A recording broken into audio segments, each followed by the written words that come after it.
أعوذ بالله من الشيطان الرجيم. بسم الله الرحمن الرحيم. سبحان الذي أسرى بعبده ليلا من المسجد الحرام إلى المسجد الأقصى الذي باركنا حوله لنريه من آياتنا إنه هو السميع البصير.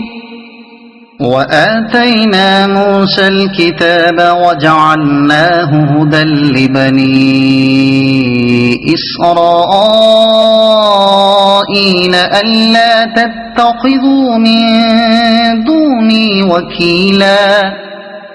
ذرية من حملنا مع نوح إنه كان عبدا شكورا. وقضينا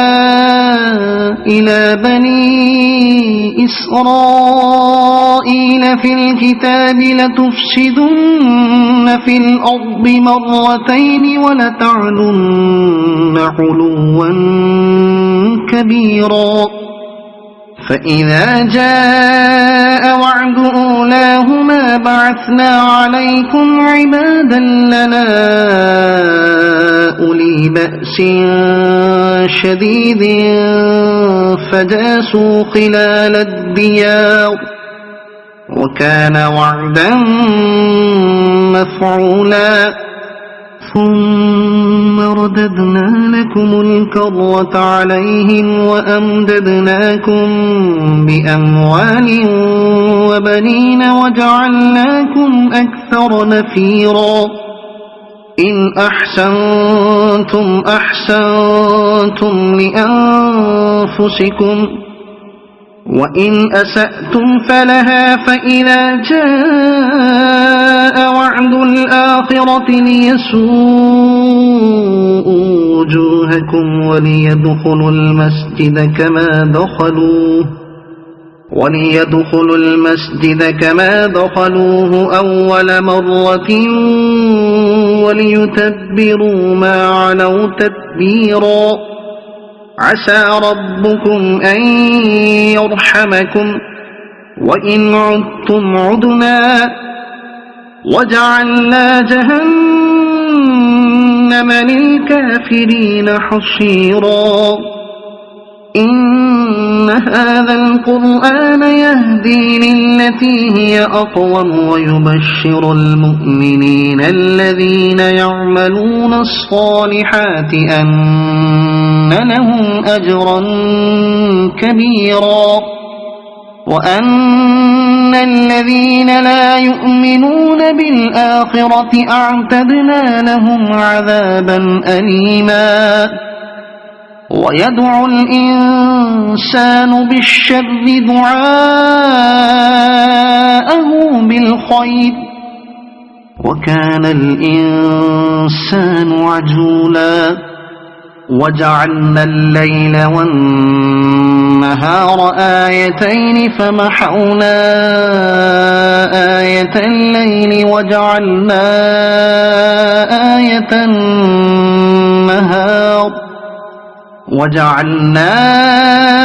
آية النهار مبصرة لتبتغوا فضلا من ربكم ولتعلموا عدد السنين والحساب وكل شيء فصلناه تفصيلا. وكل إنسان ألزمناه طائره في عنقه ونخرج له يوم القيامة كتابا يلقاه منشورا. اقرأ كتابك كفى بنفسك اليوم عليك حسيبا. من اهتدى فإنما يهتدي لنفسه ومن ضل فإنما يضل عليها ولا تزر وازرة وزر أخرى وما كنا معذبين حتى نبعث رسولا وإذا أردنا أن نهلك قرية أمرنا متر فيها ففسقوا فيها فحق عليها القول فدمرناها تدميرا وكم أهلكنا من القرون من بعد نوح وكفى بربك بذنوب عباده خبيرا بصيرا من كان يريد العاجلة عجلنا له فيها ما نشاء لمن نريد ثم جعلنا له جهنم يصلاها مذموما مدحورا ومن أراد الآخرة وسعى لها سعيها وهو مؤمن فأولئك كان سعيهم مشكورا كلا نمد هؤلاء وهؤلاء من عطاء ربك وما كان عطاء ربك محظورا انظر كيف فضلنا بعضهم على بعض وللآخرة أكبر درجات وأكبر تفضيلا لا تجعل مع الله إلها آخر فتقعد مذموما مخذولا وقضى ربك ألا تعبدوا إلا إياه وبالوالدين إحسانا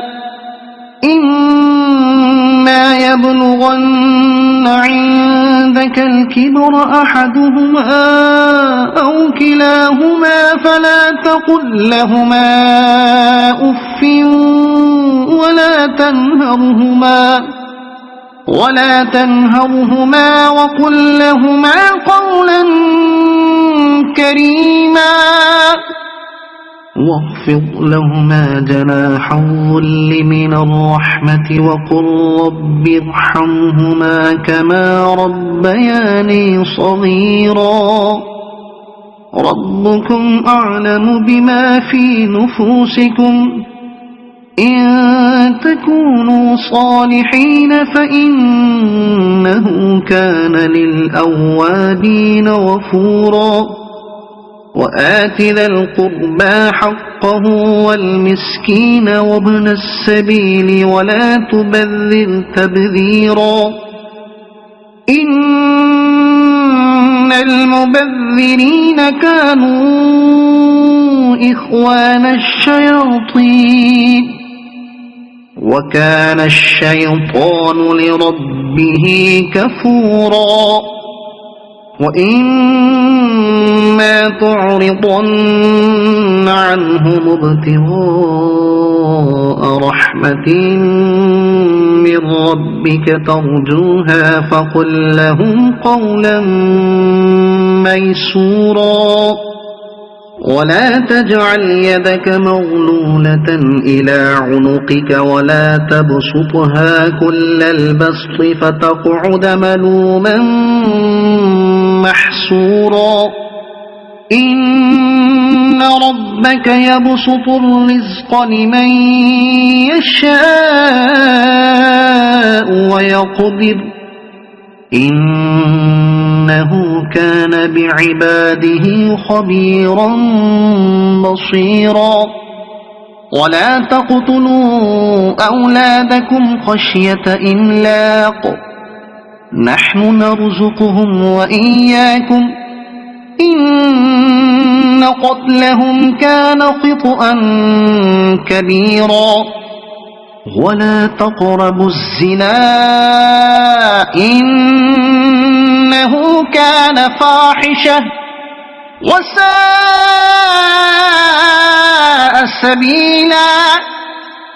ولا تقتلوا النفس التي حرم الله إلا بالحق ومن قتل مظلوما فقد جعلنا لوليه سلطانا فلا يسرف في القتل إنه كان منصورا ولا تقربوا مال اليتيم إلا بالتي هي أحسن حتى يبلغ أشده وأوفوا بالعهد إن العهد كان مسؤولا وأوفوا الكيل إذا كلتم وزنوا بالقسطاس المستقيم ذلك خير وأحسن تأويلا ولا تقف ما ليس لك به علم إن السمع والبصر والفؤاد كل أولئك كان عنه مسؤولا ولا تمش في الأرض مرحا إنك لن تخرق الأرض ولن تبلغ الجبال طولا كل ذلك كان سيئه عند ربك مكروها ذلك مما أوحى إليك ربك من الحكمة ولا تجعل مع الله إلها آخر فتلقى في جهنم ملوما مدحورا أفأصفاكم ربكم بالبنين واتخذ من الملائكة إناثا إنكم لتقولون قولا عظيما ولقد صرفنا في هذا القرآن ليذكروا وما يزيدهم إلا نفورا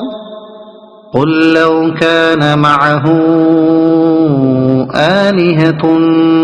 كما يقولون إذا لابتغوا إلى ذي العرش سبيلا سبحانه وتعالى عما يقولون علوا كبيرا تسبح له السماوات السبع والأرض ومن فيهن وإن من شيء إلا يسبح بحمده ولكن لا تفقهون تسبيحهم إنه كان حليما غفورا وإذا قرأت القرآن جعلنا بينك وبين الذين لا يؤمنون بالآخرة حجابا مستورا وجعلنا على قلوبهم أكنة أن يفقهوه وفي آذانهم وقرا وإذا ذكرت ربك في القرآن وحده ولوا على أدبارهم نفورا نحن أعلم بما يستمعون به إذ يستمعون إليك وإذ هم نجوى إذ يقول الظالمون إن تتبعون إلا رجلا مسحورا فانظر كيف ضربوا لك الأمثال فضلوا فلا يستطيعون سبيلا وقالوا أإذا كنا عظاما ورفاتا أإنا لمبعوثون خلقا جديدا قل كونوا حجارة أو حديدا أو خلقا مما يكبر في صدوركم فسيقولون من يعيدنا قل الذي فطركم أول مرة فسينغضون إليك رؤوسهم ويقولون متى هو قل عسى أن يكون قريبا يوم يدعوكم فتستجيبون بحمده وتظنون إن لبثتم إلا قليلا وقل لعبادي يقولوا التي هي أحسن إن الشيطان ينزغ بينهم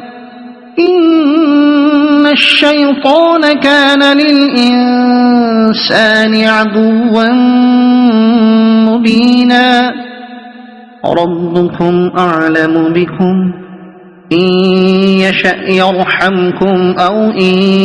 يشأ يعذبكم وما أرسلناك عليهم وكيلا وربك أعلم بمن في السماوات والأرض ولقد فضلنا بعض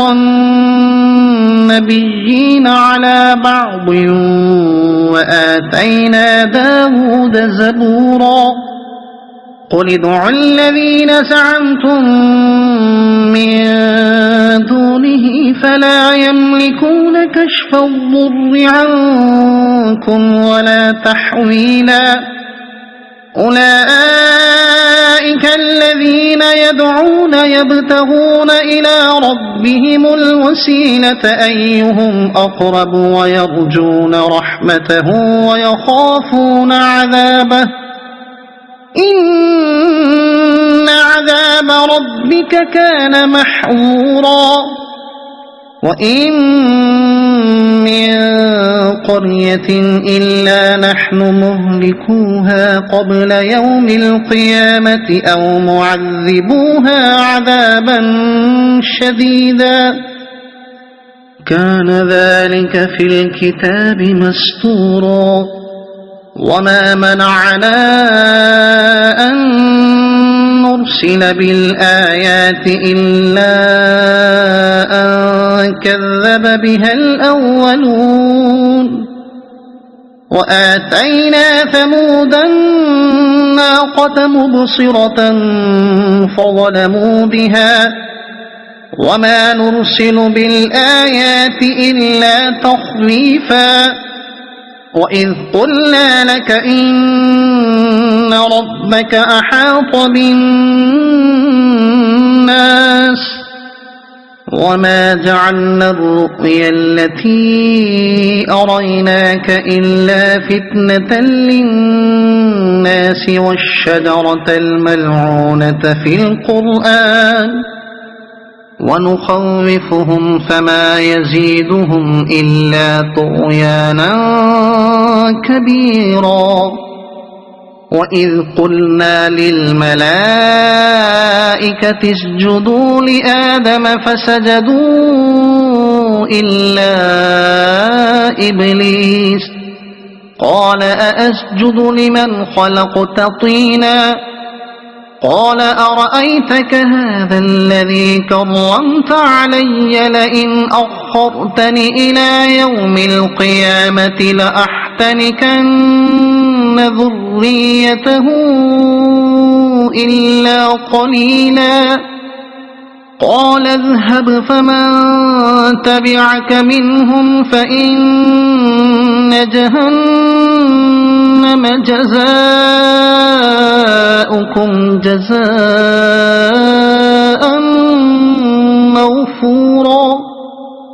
واستفزز من استطعت منهم بصوتك وأجلب عليهم بخيلك ورجلك وشاركهم في الأموال والأولاد وعدهم وما يعدهم الشيطان إلا غرورا إن عبادي ليس لك عليهم سلطان وكفى بربك وكيلا ربكم الذي يزجي لكم الفلك في البحر لتبتغوا من فضله إنه كان بكم رحيما وإذا مسكم الضر في البحر ضل من تدعون إلا إياه فلما نجاكم إلى البر أعرضتم وكان الإنسان كفورا أفأمنتم أن يخسف بكم جانب البر أو يرسل عليكم حاصبا ثم لا تجدوا لكم وكيلا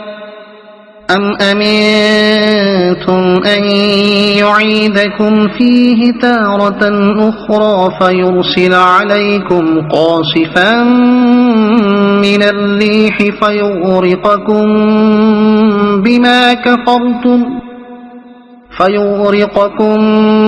بما كفرتم ثم لا تجدوا لكم علينا به تبيعا ولقد كرمنا بني آدم وحملناهم في البر والبحر ورزقناهم من الطيبات وفضلناهم على كثير ممن خلقنا تفضيلا يوم ندعو كل أناس بإمامهم فمن أوتي كتابه بيمينه فأولئك يقرؤون كتابهم ولا يظلمون فتيلا وما كان في هذه أعمى فهو في الآخرة أعمى وأضل سبيلا وإن كادوا ليفتنونك عن الذي أوحينا إليك لتفتري علينا غيره وإذا لاتخذوك خليلا ولولا أن ثبتناك لقد كدت تركن إليهم شيئا قليلا إذا لأذقناك ضعف الحياة وضعف الممات ثم لا تجد لك علينا نصيرا وإن كادوا ليستفزونك من الأرض ليخرجوك منها وإذا لا يلبثون خلافك إلا قليلا سنة من قد أرسلنا قبلك من رسلنا ولا تجد لسنتنا تحويلا أقم الصلاة لدلوك الشمس إلى غسق الليل وقرآن الفجر إن قرآن الفجر كان مشهودا ومن الليل فتهجد به نافلة لك عسى أن يبعثك ربك مقاما محمودا وقل رب أدخلني مدخل صدق وأخرجني مخرج صدق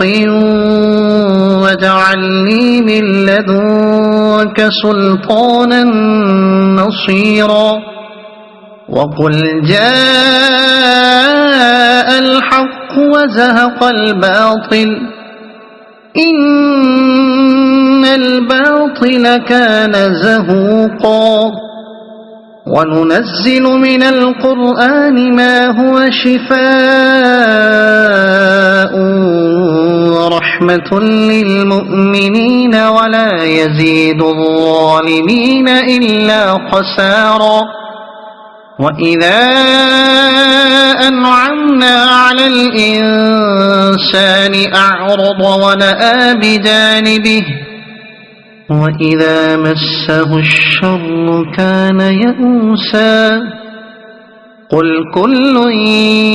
يعمل على شاكلته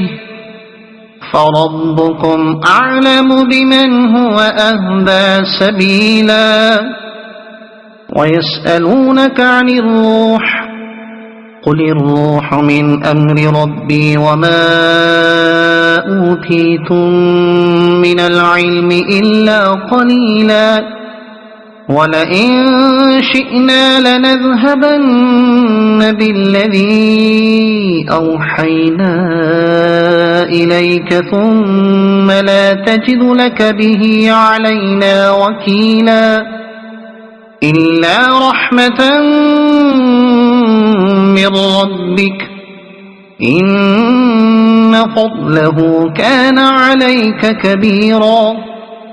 قل لئن اجتمعت الإنس والجن على أن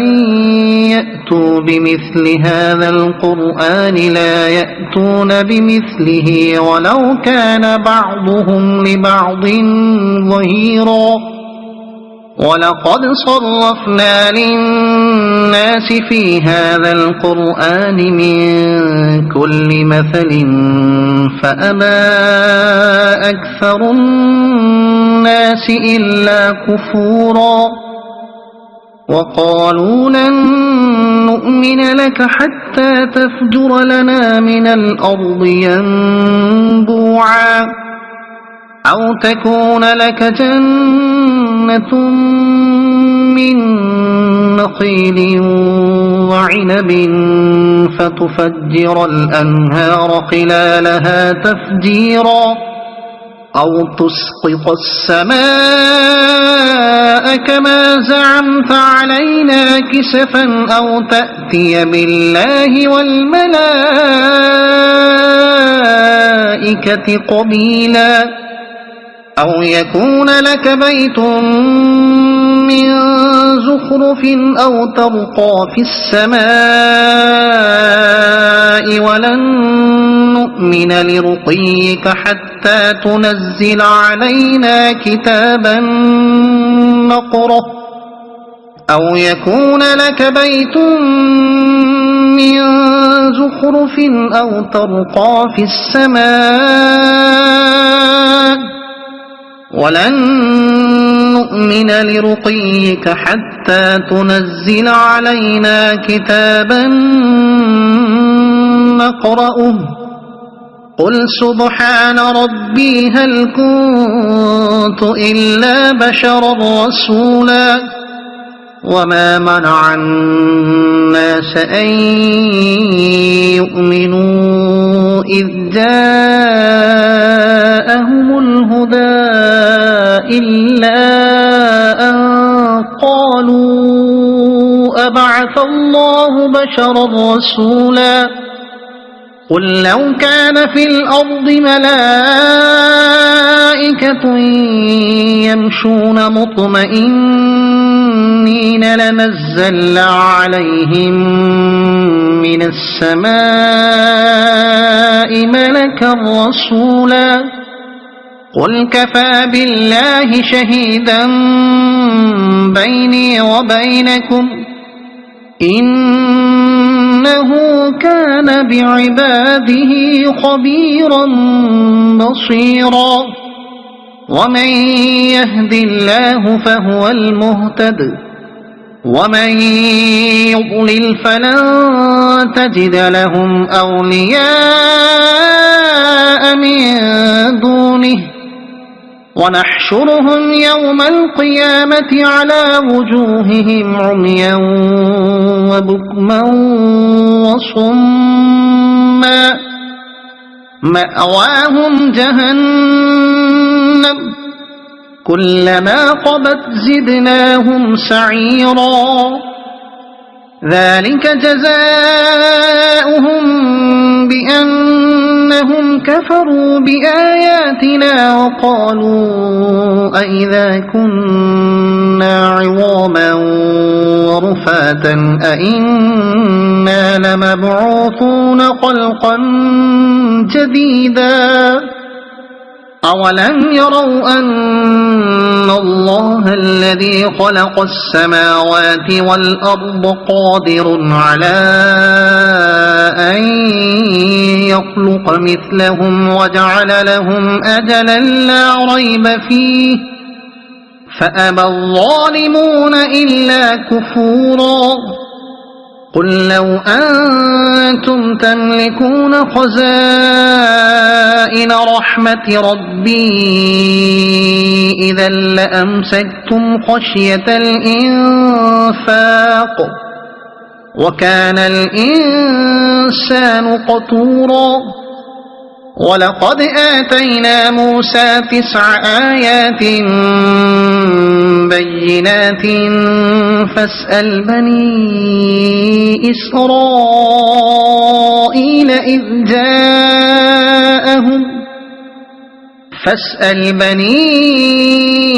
إسرائيل إذ جاءهم فقال له فرعون إني لأظنك يا موسى مسحورا قال لقد علمت ما أنزل هؤلاء إلا رب السماوات والأرض بصائر وإني لأظنك يا فرعون مثبورا فأراد أن يستفزهم من الأرض فأغرقناه ومن معه جميعا وقلنا من بعده لبني إسرائيل اسكنوا الأرض فإذا جاء وعد الآخرة جئنا بكم لفيفا وبالحق أنزلناه وبالحق نزل وما أرسلناك إلا مبشرا ونذيرا وقرآنا فرقناه لتقرأه على الناس على مكث ونزلناه تنزيلا قل آمنوا به أو لا تؤمنوا إن الذين أوتوا العلم من قبله إذا يتلى عليهم يخرون للأذقان سجدا ويقولون سبحان ربنا إن كان وعد ربنا لمفعولا ويخرون للأذقان يبكون ويزيدهم خشوعا قل ادعوا الله أو ادعوا الرحمن أيما تدعوا فله الأسماء الحسنى ولا تجهر بصلاتك ولا تخافت بها وابتغ بين ذلك سبيلا وقل الحمد لله الذي لم يتخذ ولدا ولم يكن له شريك في